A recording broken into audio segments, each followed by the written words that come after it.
Hey guys, and welcome to another episode of the Main Street Moments podcast. This is Kathy. And Brian.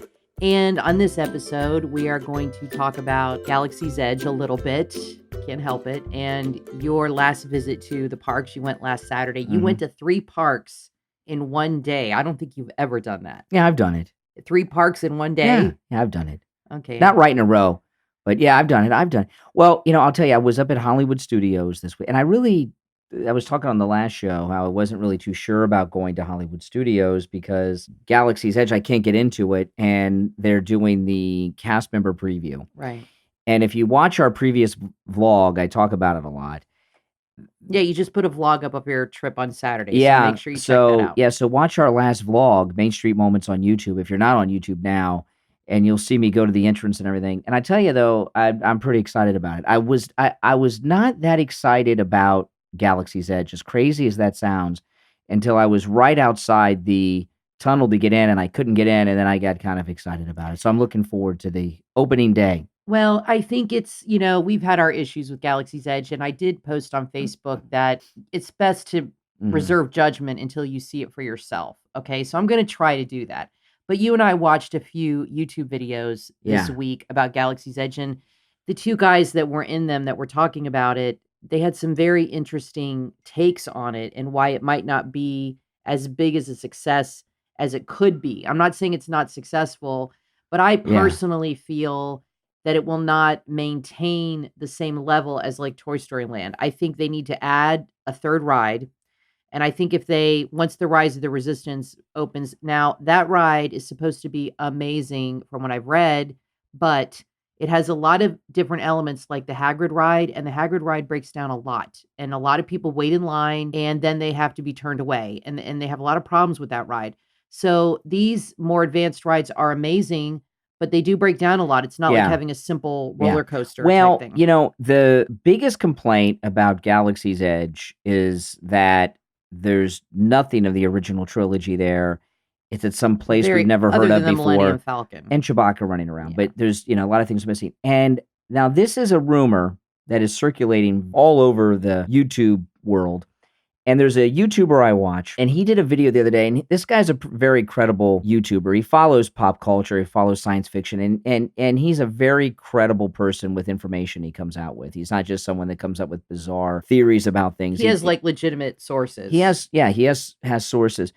And he brought up something this week that is an unconfirmed rumor, but it makes a lot of sense. And it's about why Galaxy's Edge is lacking so much Star Wars.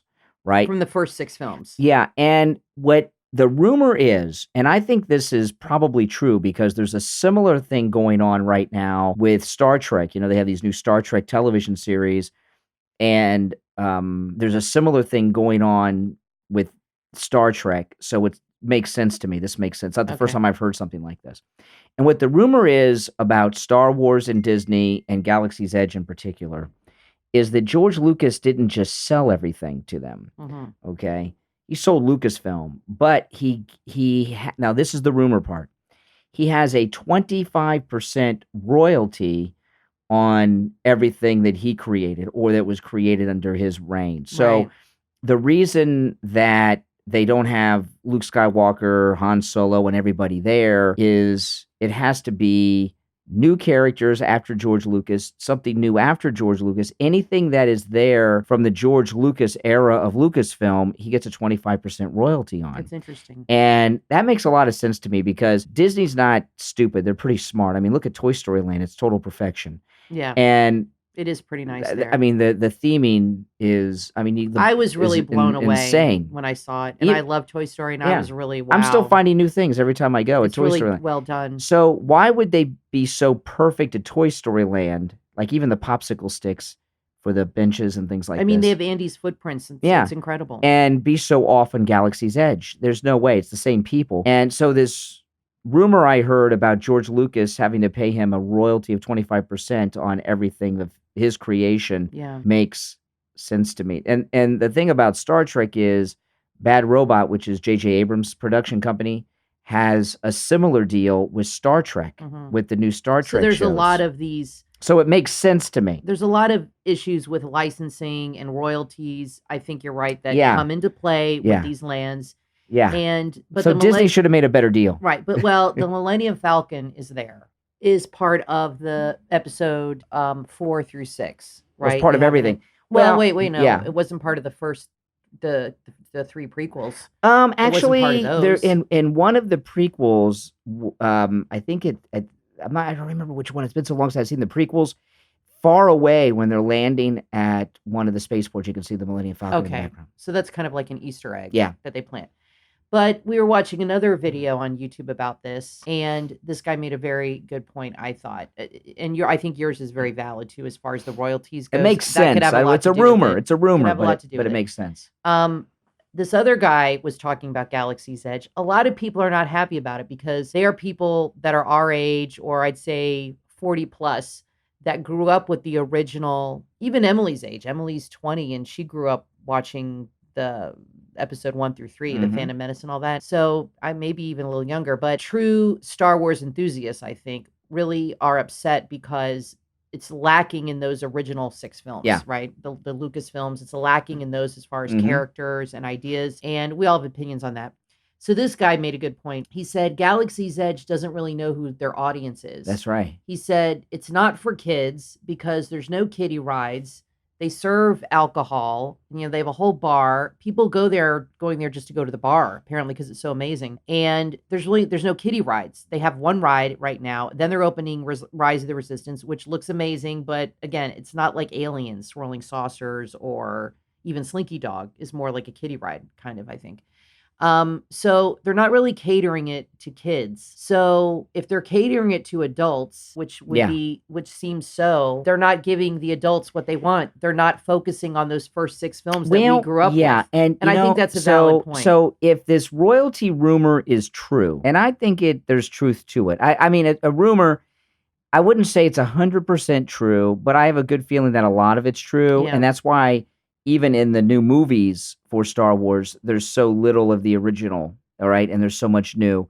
Makes a lot of sense because, like we were saying at the beginning of the show, Toy Story Land is pretty close to perfection because they own all of that. And, and this royalty deal, who knows how that's structured. If that's a true rumor, what does that mean? 25% off of every item purchased in the place? Well, everybody that walks in the gate? That could really, it could be some serious stuff. And also, plus Disney is growing a lot. They need as much money as they can get because their parks are growing so much. If you have to pay someone 25% of the revenue, it's probably hard to make a profit.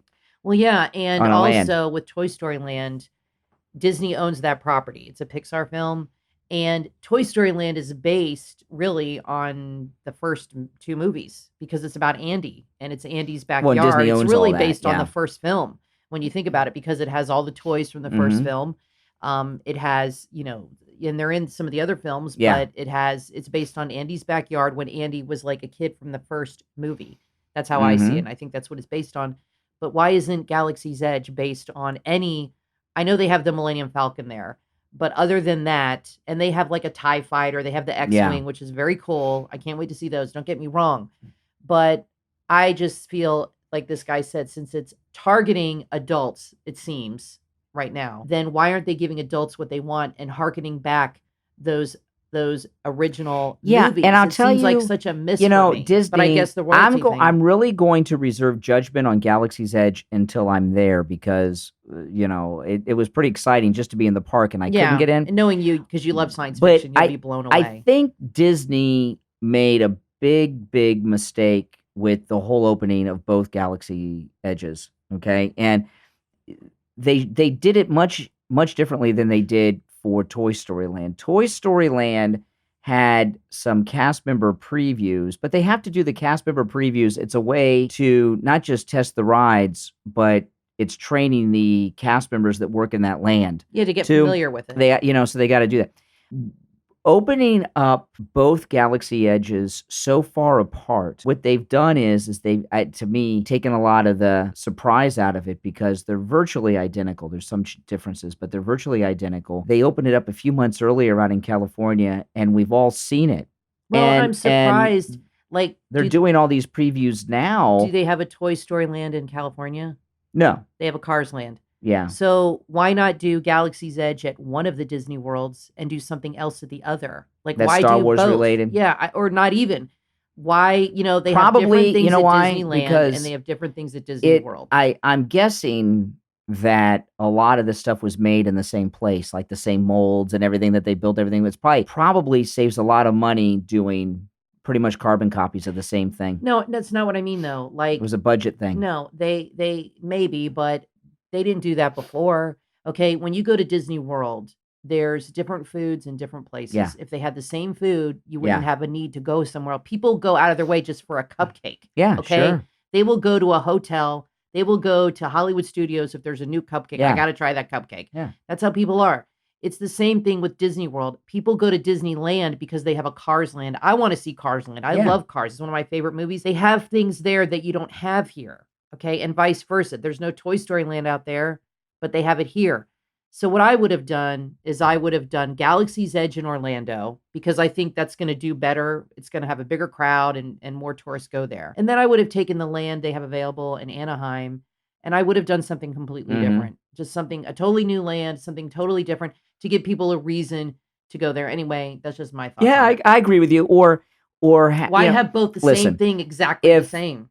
I'm going to love it because the Millennium Falcon's there, and I'm dying to go and actually walk on the Millennium Falcon. I mean, it's driving me crazy that I can't do it. It's like an exact looks just like it. Yeah. I mean, It's gonna be cool. That's pretty exciting to me. I mean, that really is exciting. But Right. what I don't agree with what they did, whatever this royalty deal may or may not be, this rumor we're talking about, I think they should have worked something out because let me tell you something. If it was Tatooine Yeah. and the cantina was the cantina The Mos Eisley. from Mos Eisley Spaceport, and they had the band from Mos Eisley Yeah. Spaceport, there would not be a single time I go to Walt Disney World that I wouldn't stop by there. I'd go. I for the rest And the blue every trip. milk should be coming from Aunt Veru's farm. They should have a Yeah. replica of Luke's house Yes. off to the side Yeah.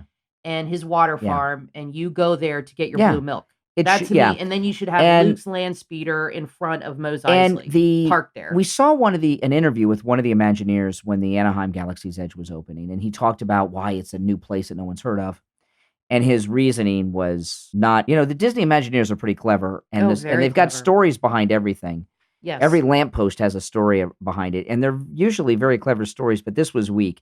And what the Well, it has no Imagineer said, story. They made up a story. well, the Imagineer says, well, all those other places already have stories, and we want a place where guests can come and have their own adventures and stories. Let me tell you, the Rise of the Resistance, from everything we see, looks pretty cool, but it's on that base from, The Force Yeah. Awakens. They could have had it on the original Death Star, and the ride adventure that we go on could Luke, Han, and Leia, and Chewbacca, and 3PO, and R2-D2 could be on that Death Star with Obi-Wan Kenobi, and we're on another adventure on the same Death Star at the same time. And you know what? There's a lot of times when you don't see R2-D2 and C-3PO when they're in that control room and stuff. They could be helping us. R2-D2 and 3PO Yeah. could be helping us on the All right. and, well, let's and not- that would be insane. Yeah. So we'll move on from that. And we all have our opinions on Galaxy's Edge, but I'm sure once you go in, of course, it'll be amazing and you'll love it. But there are a lot of missed opportunities as far as I'm concerned. And everything, like you said, everything with Disney has a story. Like I'm reading this new book now. I can't remember the name of it. I'll put it in the description. And it's really fascinating. It's this woman who she just came out with a second edition, and it tells like every little thing about the Disney. And right now I'm in Magic Kingdom and all the stories behind it. And every story is from a film or a Disney property. See, that's what's missing here with Galaxy's Edge. It's not from any movies. It's not from anything. It's totally new, made up from nothing. Everything at Disney tells a story, but it tells a story from the films. Like, for instance, when you go to Tony's Town Tavern, that's based on Lady and the Tramp, okay? That is the restaurant that was in the film where the tramp takes the lady and they have their spaghetti. And it says in this book, I've never eaten there, that if you go to the back of the restaurant and you look through the window, you can see the Lady and the Tramp eating or something. And there's her paw prints in the front of the place. It's tied to the film. The fairy tale Princess Hall, where you go and meet Cinderella and all that. That story is that the king, the king of the prince she married, gave her that hall to hang out with her princess friends and meet the subjects, Mhm. which I think is so cool. Mhm. Everything has a story, but all the stories are based on the films. Yeah. Galaxy's Edge is not based on anything other Yeah. than the generic Star Wars. So I think Mhm. that's where there's a misstep with that. But I'm sure when we go to the Millennium Falcon, you might tear up or something, and it'll be maybe I will because it is such a huge part of our Well, childhood. you know what though? It'll be What amazing. I think But I will think it's a happen, missed opportunity. what will happen at Galaxy's Edge at some point far, far in the future, okay? It's not gonna happen Far, anytime far soon. away. Yeah, they'll make some additions to make it They need to more add another into ride. the original because I think what I they're hope gonna so. well, you know, I'll tell you, like, for example, at Epcot Center, I still call it Epcot Center. Epcot had a big problem when it first opened, okay? People liked it, but they only went back once. They didn't go back a second time. They only went once. And they had a problem where people, with Magic Kingdom, people go back and back. At Epcot, people weren't going back. Maybe twice. That was it. They see the countries and that was it. So they made a lot of changes at Epcot to get people to go back. The festivals, for example. Yeah. Yeah. Okay. They made changes to get people to Which come is back. what you have to do. And now people I go to Epcot. It's my favorite park, actually. Mhm. It's crazy. I know a lot of people don't understand that, but Epcot, for some reason, is my favorite And park. now they're redoing all of Future World, which is really Well, exciting. yeah. So what I think will happen with Galaxy's Edge is there's going to be a rush. It's going to be packed. The one in Orlando is going to be packed. It's not going to be like Anaheim because it's always packed at Walt Disney World in Orlando. But at some point, people are not going to keep going back and back and back. They'll go back. They'll go back after the Rise of the Resistance, but I don't think they're going to get people going back as often as they want. And they'll make some changes. That's all. And when they make changes, we'll be happy. Well, what I worry about is when I go to Toy Story Land, okay, or if you go to Cars Land, you feel like you're in the movie. That's what's so cool about it. When I go to Galaxy's Edge, other than the Millennium Falcon, I'm not going to know where the heck I am. I'm going to be like, where am I? Some outpost, some faraway place. I want to feel like I am somewhere from the movies. I want to feel like I'm on Tatooine or Cloud City or somewhere, Hoth, for God's sakes. I don't care. Somewhere or Hoth, it's called Hoth, the ice planet. Somewhere where I can feel like I am part of actually in a film, like when you go to Harry Yeah. Potter at Universal. Well, yeah, we talked about this. That Universal is. I'm not a big Harry Potter fan. I mean, I watch the movies, but they're good. But I'm not. I'm Star Wars is part of my life. I mean, I saw it in the theater in 1977. I mean, it's part of my life. Harry Potter isn't and I'm blown away by it. If they would have made Harry Potter in another city and town in the mystical world that people had not seen, it wouldn't be the success it is. Yeah. So switching gears now, Brian and I have been talking about doing some live streaming, and you actually did some live streaming on Facebook Live from Epcot Yeah. last Saturday. And there's a lot of live streamers, and we really enjoy watching them. And we watched That Crazy Disney Lady, we watch Earsom Emporium, Resort TV1. There's a lot of live streamers. Corey Meets World. I mean, there's a ton that we like. And we can't regularly live stream from the park because we don't live there. I mean, if you live in Orlando or nearby, it's much easier to go a few times a week. So we thought we might start live streaming the podcast in a few weeks. We're trying to get that set up where you can watch us do the podcast, and then maybe after we do like a 30-minute podcast, we could do like a 30-minute Q&A or some kind of a live discussion. We're also thinking about occasionally live streaming from the parks like you did on YouTube. Facebook Live, but on YouTube. So we're going to the Halloween party October 25th, which is later than everybody else. Everybody else is going this Friday, which to me is crazy. It's too early for Halloween. In the heat of August. I don't want to go this early. Well, if you live there, it's tempting. Yeah. If I didn't live there, like I don't live, if I lived right there, I'd probably, like Genevieve said on her live stream last night, she went last year 10 times, which I probably would go if I lived in town. Because it's really cool. But we're going at the end of October because I really want to go when it's cooler and when it's closer to Halloween. But I will definitely watch the live stream. So we're thinking of live streaming that night when we're there on the 25th. And I'll do some vlogging and you could do live streaming.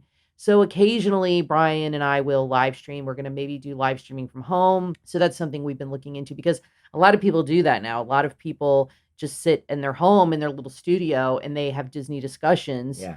And they're pretty popular. A lot of people go in and I'm really glad because I go to Halloween Horror Nights at Universal Studios, which is pretty amazing, but it's not for kids at all. Somebody said that they're making it more kid friendly, like they're bringing in Ghostbusters, and people are mad. It's not because for kids. well, I just read an article that somebody was very upset because they said Halloween Horror Nights is making it too kid friendly. They're bringing in, I mean, how is Ghostbusters scary? Let me Honestly, tell can they you, make it scary? That's a funny movie. if you have not been to Halloween Horror Nights at Universal Studios in Orlando, you've got to go. And I was a little reluctant to go because I've only been twice. Okay, I went the last 2 years, and I have, and I'm going this year, be my third year, and it's been going on forever. And we lived, and I never went because I'm like, I never understood. Well, what's the I big thought deal? you went when Emily was in high school. One Maybe year. maybe I did. I Yeah, think you've been 3 times. yeah. But I was thought, well, what's the big deal? And people, I'm going to Orlando, go to Halloween Horror Nights. And then I went, and it is insane. These houses, last year they had a poltergeist house, which was my favorite one last year. And when you walk in, you were going into the house, but what you first walked into, you were underground, actually underground in the cemetery where That's the house was crazy. built with the corpses and the That's bodies and the amazing. caskets. They do such a good And job. and it really will scare the daylights out of you. And when you go inside the house, it looked just like the house from the original Poltergeist movie. That's incredible. And the mother, Jo Beth Williams, this actress, she came out, got right in wearing the same outfit. She was wearing like a jersey with the like underwear, and started Yeah, screaming that's at a me, great "Give me movie. my baby!" and all that. And Oh my gosh. it was like when you Halloween Horror Nights is like being in In a the movie. movie. It is in the movie, and I'm glad at Disney Which World is amazing. they haven't gone scary, that they have like a like a family-friendly thing, Yeah, because because it's so cute. I love it. it's a nice balance, because Halloween Horror Nights is so spectacular, and it's different every year, but it is not for kids. I think it's smart because I'm not sure which came first. I think the Disney came first because it seems to me that yeah. the Disney Halloween party's been going on for a while, because the I think we same. took Emily when she was like 8 years old. About the same, maybe. So I'm super excited for Oh, that yeah. because they have a lot of new things. Now, when you were at Disney Saturday, you had a very good day because you went to 3 parks. You got me the new Loungefly Cinderella backpack, which I've decided now I'm going to start collecting Loungefly Yeah. backpacks. I Oh love my them. gosh, that's great. Not ears. I'm going to collect the Loungefly backpacks. You met. That's kind of an expensive thing to collect. It Kathy, is. so. I get a discount. Yeah. You met some very cool people when you were there. You ran into like 4 people. Yeah. And it was really awesome. Well, I'll tell you, there's so many vloggers now. Yeah. It's like, And streamers. I kind of think like half the people there are vloggers. Well, streamers and vloggers is that considered different? Yeah, I think so. A Really? vlog is like you go and you Okay. get footage, you edit it, and Okay. a stream is just you do it live. Yeah. I think they're different. They're in the Yeah. same group of people and they all kind of know each other, but Yeah. it's 2 different things. Well, no, when I was if you watch on our last vlog, you'll see this. I met that crazy Disney lady, Tanya, which our was friend. nice, with Robin. Yeah. Who's with her. And then I was and that was at Epcot. And you were in her stream. I which was in her very stream. cool. Yeah. Absolutely. I have yet to meet her. I've been talking to her for months. I have yet to meet her, but Well, soon. I don't know. Now this was I've run into some other vloggers. Like I remember I ran into Resort TV One once. Well, last you didn't really year. run into him. You kind of hunted him down. I hunted him down. Well, I ran into them though. But when I was with Tanya from that crazy Disney lady on YouTube, I don't think she noticed this, but I noticed this. When she was doing, she's streaming, and she's, she live streams on her iPhone, and she's got the stabilizer thing, Hannah, and she's talking and we're talking. There were people that were kind of far away that were kind of standing there and just watching as she was streaming. I don't know if they knew who she was or if they just thought that there was like some TV production going on or something. It was pretty interesting. Even some of the cast members, I've never seen that with anybody that has been streaming or vlogging before. It's very cool. It was kind of a well, what I've come to realize is that the cast members watch all the streams and they watch all the vlogs. Absolutely. And the cast members all over the place know who all of them are and everything that's going on. Michael K had the cutest thing.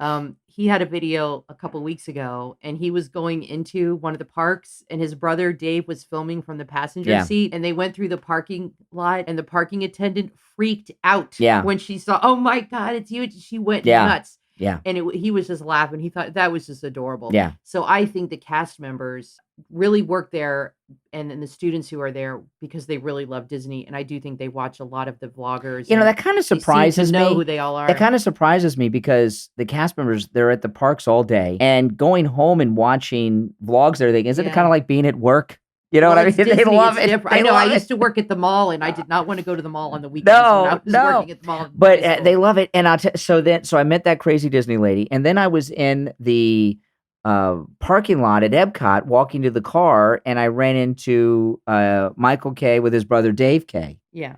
Which was insane. I walked out because I had gotten your backpack, and you'll see it's on the vlog, but I was walking back to the car to put the backpack in the car and go back to Epcot, and that's when I ran into Michael and Dave K.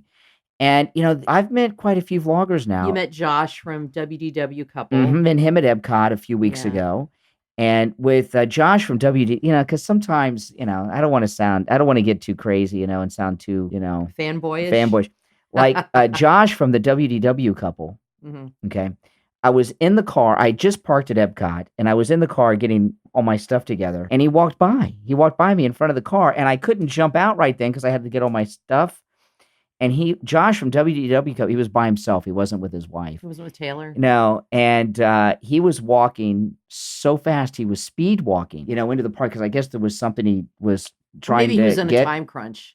So I couldn't catch up to him while he was walking. I was trying to catch up to him, but he was ahead of me. But he had all of his camera gear and everything in his backpack, and I try not to take any bags in so I can avoid the bag line. So I got through security first because I didn't have a bag. Right. So I waited for him, but I was kind of like playing it cool, like I wasn't cool about it. Well, right? yeah, I felt, waiting for a man to come through the thing. But I didn't want to. I was kind of acting cool, like I wasn't waiting, but I was waiting for him on the other side of security. You're trying to be all nonchalant. Yeah, and I went up to it, and I he was really nice. And there's one vlogger I met that's a cast member who is one of the princesses. She is the Jasmine. Yeah, she's one of the Jasmines, and she's and I just kind of ran into her by accident because I walked by her character spot. And I saw her in there. I was like, "Oh man, this is crazy." So there's she was a friend of Jasmine at the time. Yeah, and there's some other one thing Disney has done which really surprised me because I didn't think Disney would ever do this. There's quite a few cast members that are vlogging now. It used to be like ex-cast members from the college program and things like this, or cast members that were cast members long ago, like would vlog. JoJo. But now there's cast members that are actually working that are vlogging all the time. Yeah, JoJo. Well, then you met that guy, the guy behind the magic, Brett. Yeah, he's not a vlogger, but he's kind of big like on Instagram. Yeah, he's like an Instagram star. Guy behind the magic. Yeah, he's one of the security guards at Toy Story Land. He'll take a picture with you, but he was kind of in a hurry because he's working, so he can't He's on sit patrol. and chit chat. But you said there were a lot of people wanting to meet him, which I think is cute. Disney is so smart with the social media. With the social media. Universal is not, because they're not everybody there. They're not vlogger friendly. No, they're not. But which is a mistake. It is a big mistake, a big mistake. Disney gets all of this free publicity, and it's so smart. Well, we started going to Disney. We bought our annual passes because we were watching Michael K. basically, and you're like, I want to do that. I want to start going to Disney all the time and vlogging. And I said, well, let's do it. Let's make it happen. I mean, anybody can do it. You just need a camera. And you just need to go and film it and have a good time. And so the cast members, like a hobby we do. Like when you're vlogging, and I vlog with my GoPro. I have a GoPro 7 Hero Black, and I vlog with that. And which is a great camera, by the way. Yeah, it is. It actually is. I don't know why all the vloggers don't use it, but it's very lightweight. I understand why a lot of people don't use it, but if you use it a few times, you'll see it's like nice. I see people with these huge cameras. Oh yeah. With huge microphones and big stands. They're like They're like 30 movies, pounds. Yeah. I do not know how people carry these around the park all day. I don't know how it is. Very heavy. And the cast members at all the parks are so vlogger friendly. Like, they love it. On one of our vlogs, I did a vlog where I went to the Speedway when it first opened. So if you go back and watch that vlog, that's a really good one. That's the day. Is that the day? They're all good, but is that the day when I got the big donut at Magic Kingdom? Yeah, I think at so. at And you the had the lunching pad. wrong fast pass, I think, for Yeah. Space Okay, Mountain. so I go up and they had this new specialty donut at the lunching pad, and it's a huge donut. Yeah, it's shaped like Mickey So Mouse I go to ears. get the donut, I order the donut, and I'm vlogging it, I'm vlogging getting the donut, and the cast member, he lined up the shot for me. He's like, "No, no, no, Yeah, hold he on." did. And he lined up the donut to be in the perfect shot for the camera. And for Instagram. Yeah, and I've seen this happen all the time, like, And I took a screenshot and put it on yeah, they do this all Instagram. the time. Like last year at Food and Wine, I went to the lighting lab, which I'm not sure they're having this year at I Food don't and think Wine. they're having the light I lab. don't know the light lab. No, I don't think they are. So I went to the light lab last year at Food and Wine at Epcot, and they have those fancy drinks, Yeah. in that cool room. And I was vlogging, and I met this other guy who is vlogging, but he's a Spaniard, Right. and he does everything in Spanish, of course, but he's really from Spain, and he moved here from Spain to vlog Walt Disney That's World. incredible. Yeah, and he and I were vlogging in the light lab together. He was doing it in Spanish, I'm doing it in English, of course.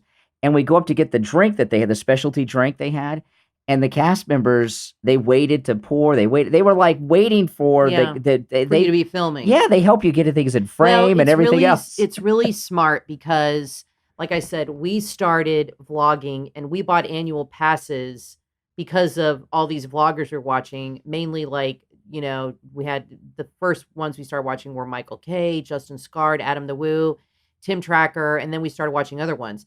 And that's when we're like, we went out and got a camera. We bought annual passes, and Yeah. it was a total shift in our life. It was like, this is something we really want to do as a family, as a hobby. And so we've been doing it for a year.